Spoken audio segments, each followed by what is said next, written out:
युवा सलामीवीर वैभव सूर्यवंशीच्या तुफान फटकेबाजीच्या जोरावर राजस्थान रॉयल्स संघाने एलिमिनेटरच्या सामन्यात सनरायझर्स हैदराबादवर 47 धावांनी विजय मिळवलाय। हैदराबादने नाणेफेक जिंकून अधिक क्षेत्ररक्षण करण्याचा निर्णय घेतला। वैभव सूर्यवंशीने 29 चेंडूत 97 धावांची तुफान खेळी केली आहे। ध्रुव जुरेलने 21 चेंडूत 50 धावा फटकावत हैदराबाद समोर 244 धावांचं आव्हान ठेवलंय।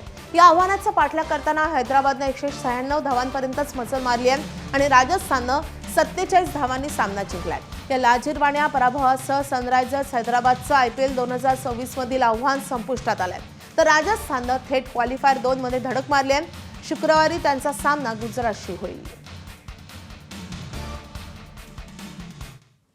तर IPLच्या मैदानात राजस्थानच्या अवघ्या 15 वर्षाच्या वैभव सूर्यवंशीने पुन्हा एकदा कमाल केली आहे। वैभवने हैदराबाद विरुद्ध खेळताना अवघ्या 29 चेंडूत 97 धावा फटकावल्या।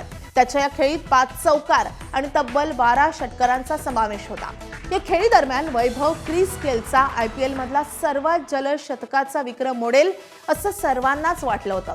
मात्र प्रफुल्ल हिंगेच्या गोलंदाजीवर तो बाद झाला आणि त्याचं विक्रमी शतक अवघ्या 3 धावांनी हुकलं।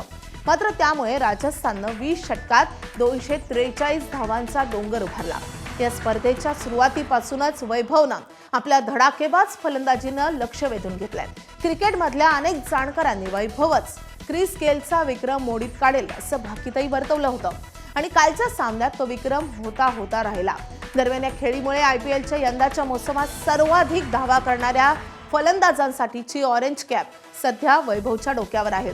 त्यानं आतापर्यंत स्पर्धेत 15 सामन्यात 1 शतक आणि 4 अर्धशतकांसह 680 धावा फटकावल्या आहेत।